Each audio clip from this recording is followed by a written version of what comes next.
If you're uploading videos on YouTube and you're not getting views, don't worry. This video is for you, and I'm going to show you how to get tons of views on YouTube without breaking YouTube algorithm and without using ads and without using bots.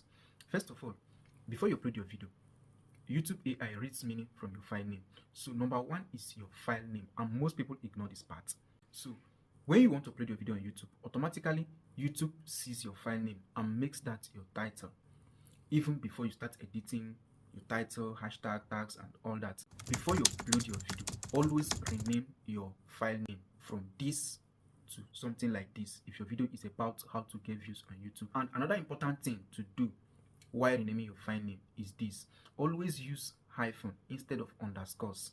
This is because the parent search engine of YouTube, which is Google, sees underscores as word joiners. But when you use hyphens, it treats hyphen as word separators, and when you say how to get views on YouTube, it already knows where to rank your video to appear in search results. Number two is your title, and this is where your views are won or you lose viewers. Your thumbnail can make people to stop, but your title, they might decide to click your video, or they might decide to watch your video, or they might decide to just scroll up and look for another video. Your title must be clear, searchable, and it must create curiosity, because these three things determines your CTR, that is your click-through rate, and it also determines if your video will appear in browse or suggested feeds, or it will determine if YouTube will push your video. Because what YouTube does is that when you first upload your video, they test your video using your title and thumbnail with the first audience, and if people doesn't click your video, the distribution stops. But if people clicks your video, they will keep recommending your video. So you, as a small YouTuber, you need to take these three things important. Your title must be clear, it must be searchable, and it must create curiosity. Look at these two titles here. The first one is an ambiguous title, and it's not for you as a small YouTuber, because that first one, it has a lot of keyword, while the second one is straight to the point. Number three is your thumbnail, and this is a click trigger on YouTube. So you must be able to communicate emotions, to communicate what your video is all about, because when viewers want to watch videos on YouTube, in less than half a second, they can decide to watch a video because of the thumbnail. So your thumbnail decides if people will click your video or they will scroll up, and if they scroll up and people are not clicking your video, automatically YouTube is not going to distribute your video. So your thumbnail should not contain so many texts. Looking at these two thumbnails on the screen, you see that one has so many texts and the other one is just straight to the point. Within some seconds, you can read meaning to the second one, but you have to spend some seconds before you can understand what the video is all about. So if this first thumbnail is your thumbnail and you're a small YouTuber, people are likely not to watch your video. They might not have that time to read what the thumbnail says. But with this second thumbnail, they already know what they are getting from the video, and they will decide to click your video. So always optimize and put more energy in choosing your thumbnail, because that says what your video is all about. Number four is your YouTube description, your video description rather. Many people treat description as a dumping ground. This is why I said so, in the sense that many people, because in YouTube description you can write a maximum of 5,000 characters. So people treat it as a dumping ground. People think that when they have a long character, that is when YouTube will recommend their video, but that's not it. Automatically from your title, YouTube already gets the meaning of your video. So what your description should do is this: in your first two lines, always state the problem and how to solve the problem, and that's everything you need in your description. Your description doesn't need to contain all the whole 5,000 characters before YouTube can recommend your video. Just look at these two descriptions. This first one, you see, the first one already stated the problem and is telling you how to solve it, because YouTube description is first mainly for the YouTube algorithm, not for humans. So in your first two lines, always try to include the main keyword of what your video is all about before the show more button. Just look at this description. Don't start saying this video is about my thoughts on YouTube, on these things and this. No. You are saying so many things and you've not made a single point. But just go straight to the point. If you are not getting views on YouTube, this is how to get views on YouTube. Straight and simple to the point. Within the first two lines, you've already stated the problem and how to solve the problem. Number five is your playlist. People ignore this part. They think playlist is just for organizing your videos, but that's not it. With your playlist, you can go viral more than you can expect. This is what playlists do. In your playlist, you organize your videos, yes, But playlist makes people to watch more of your videos. It increases retention. And YouTube doesn't joke with anything that increases retention. When people watch your video and watch and rewatch, because in playlist, it has automatic replay, autoplay. When people watch your video, it automatically pushes another video. But if you are on a how-to channel, like video that teaches people how to do things, you organize your video from how to create a YouTube channel, how to get your first 1,000 subscribers, how to be getting views. So all those things, people will keep watching and rewatching your video.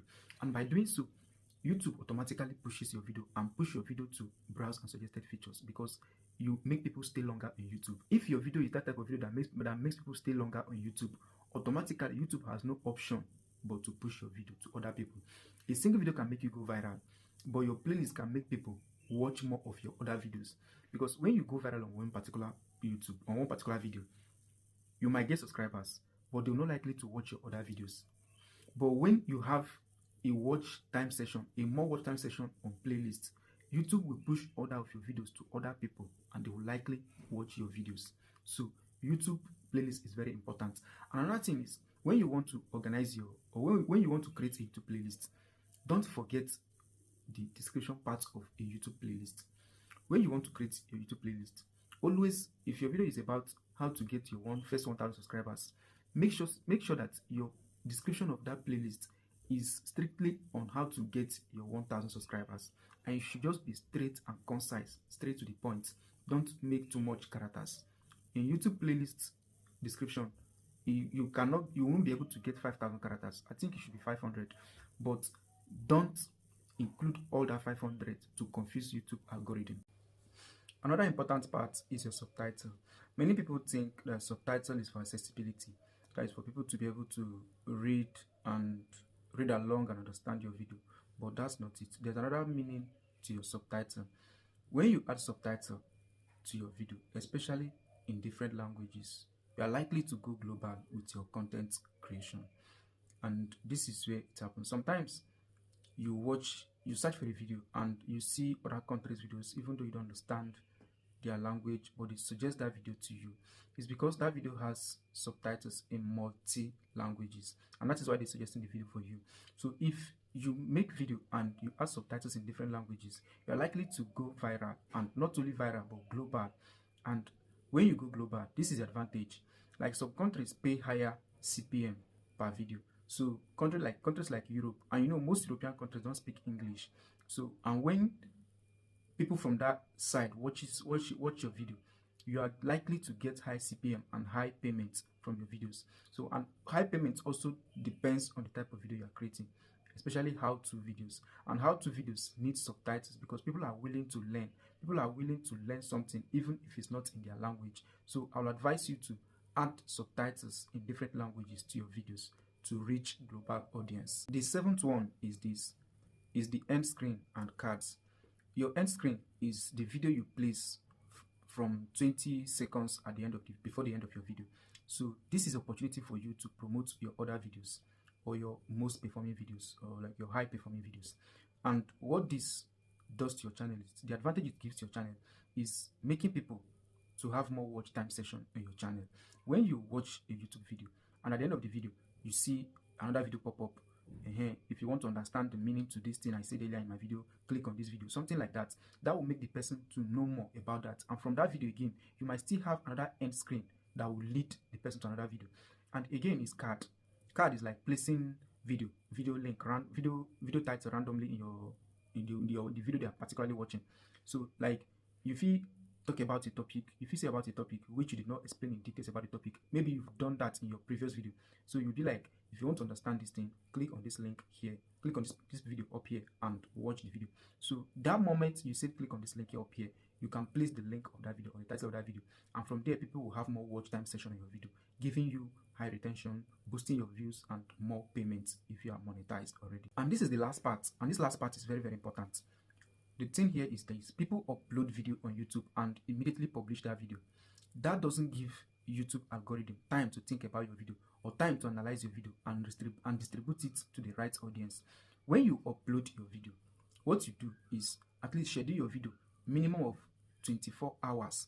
That gives the YouTube algorithm time to think about your video and where to distribute your video. It is of advantage for you to schedule your video 24 hours before publishing it, because that gives YouTube algorithm to read through your metadata and understand what your video is all about and know where to place your video to get more views for you.